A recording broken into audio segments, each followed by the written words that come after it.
બ્રાહ્મણ છે ને એ સમાજરૂપી શરીરનું માથું છે, મસ્તક.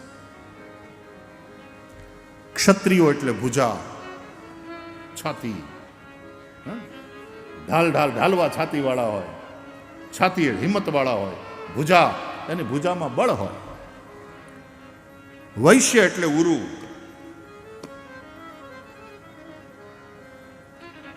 અને શુદ્ર એટલે ચરણ. ચરણ ચાલતા રહે ત્યાં સુધી માણસનું જીવન ચાલતું રહે. આ શુદ્ર શબ્દને આજે આપણે ગંદો કરી નાખ્યો છે. શુદ્ર શબ્દ બહુ સરસ છે. બાકીના બધાય વર્ણોની જે ચિંતા કરે છે એ શુદ્ર છે. એના વગર કોઈનું કામ ન થાય. બ્રાહ્મણોનું કામ ન હાલે, ક્ષત્રિયોનું ના હાલે, વૈશ્યોનું ન ચાલે. અને બ્રાહ્મણોએ, આપણા ઋષિઓ એવી વ્યવસ્થા આપી કે કોઈ પણ કાર્ય હોય ત્યારે ચારેય વર્ણોની જરૂર પડે. તમારે ત્યાં લગ્ન હોય ને તોય તે કુંભારની જરૂર પડે તમને. તમારે ત્યાં ઓલો ઢોલી આવીને ઢોલ વગાડી જાય ને તમે એને ગોળ ને તેલ ને બધું આપો. આપણે ત્યાં દરેકે દરેક જાતિનો, દરેકે દરેક કોમનો માણસ એ હંપીને રહે. પરસ્પરાવલંબિત આપણું જીવન છે. હવને એકબીજાની જરૂર પડે છે. શરીરના બધા અંગો એ કેવા હંપીને રહે છે. અહીંયા ક્યાંક વાગે, ગાલ ઉપર મછરું બેઠું હોય એટલે મગજ સંદેશો મોકલે હાથને કે આને ઉડાડી. હાથ કે આપણે કંઈ લાગે કે વળગે, હવનું કામ હવ કરે. એમ ન કરીએ એવું હાથ ક્યારેય કહેતા નથી. હા, હાથે બંધાયેલા હોય તો ટ્રાય થાય ત્યાં સુધી માથું હલાવીને માણસ મચ્છરાને ઉડાડે, માખીને ઉડાડી દે. પણ અહીં કંઈક ઘસરકો થયો હોય, અહીં કંઈક વાગી ગયું હોય તો હાથને એમ કહેવામાં આવે કે જરાક મલમ લગાડો. અને હાથ કોઈ દી ના પાડે છે? અરે પગમાં કાંટો વાગ્યો હોય અથવા તો પગમાં કપાસી થઈ હોય ને બહુ દર્દ થતું હોય તો માથું રાત આખી હુઈ ન શકે અને માથું વિચારે કે હવાર પડતા આનું ક્યાંક કરવું પડશે, આ દર્દનો કંઈક ઈલાજ કરાવવો પડશે. એમ સમાજના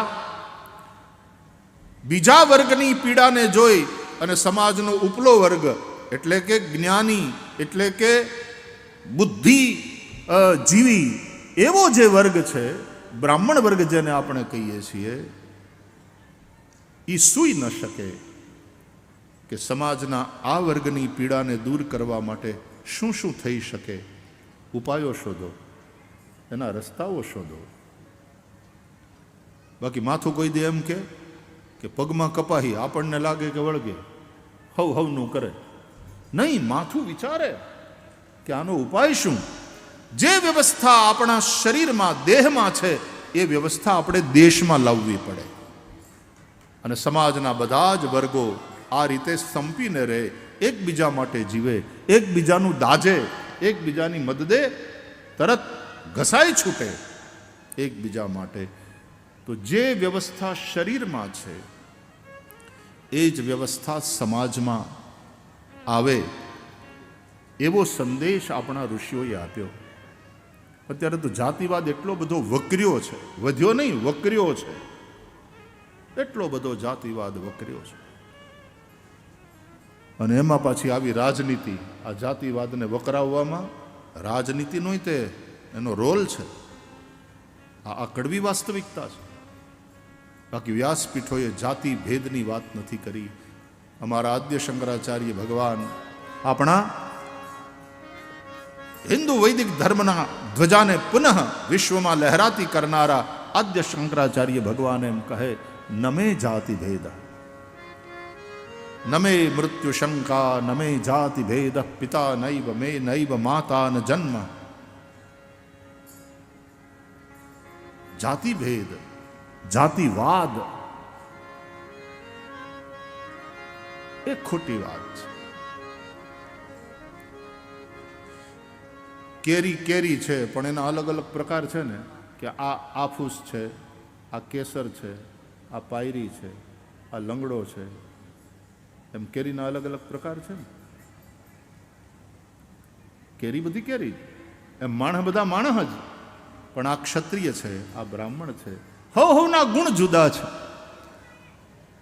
અને એ ગુણો અનુસાર દરેક વ્યક્તિને ભગવાને અલગ બનાવ્યો છે, યુનિક છે દરેક, और सब अपने आप में श्रेष्ठ है. એટલે આપણા વેદોમાં બ્રાહ્મણોસ્ય મુખમાસીદ બાહુ રાજન્ય કૃત ઉરુતદસ્ય જદ્વૈશ્ય પદવ્યાગ્નુ શૂદ્રો અજાયત. બ્રાહ્મણ, ક્ષત્રિય, વૈશ્ય, શૂદ્ર સમાજના આચાર્ય વર્ણ એને સમાજના અંગરૂપ કહ્યા છે. તો બ્રાહ્મણ એ મસ્તક છે સમાજનું. કોઈ પણને તમે મળો ને એટલે સૌથી પહેલું એનું ધ્યાન ક્યાં જાય? એના પેટ ઉપર, એના હાથ ઉપર, એના પગ ઉપર નહીં, એના ચહેરા ઉપર. હામ હામે એકબીજાને જોતા જોતા આમ રામ રામ કરો ને.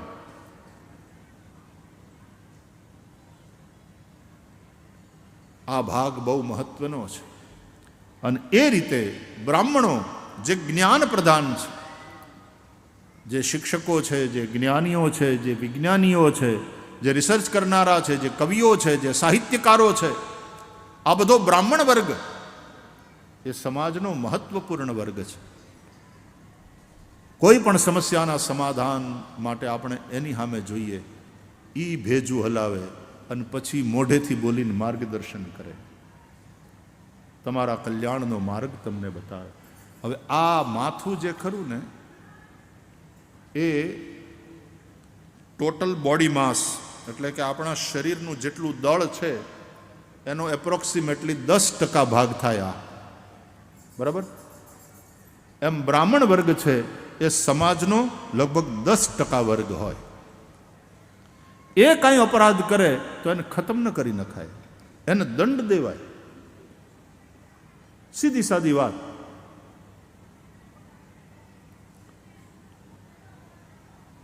આ કાપી નાખો પછી માણસ જીવતો રહે? હાથ કાપી નાખો તો ઠૂંઠો પણ જીવે, પગ કાપી નાખો લંગડો જીવે, જીભ કાપીને ફેંકી દો બોબડો પણ જીવે. માથું કાપી નાખો, દંડમાં મસ્તક કાપી નાખો તો જીવે. એમ જ્યારે સમાજમાં બ્રાહ્મણ વર્ગ નહીં હોય ત્યારે સમાજ નષ્ટ થશે, મરી જશે, જીવશે. એટલે એને દંડ દેવાનો. પણ બ્રાહ્મણની શિખા કાપી નાખવી એનો એક પ્રકારે મૃત્યુદંડ છે. પછી જેમ ખંડિત મૂર્તિ પૂજાય નહીં એમ શિખા છેદન વાળો બ્રાહ્મણ પૂજનીય મટી જાય.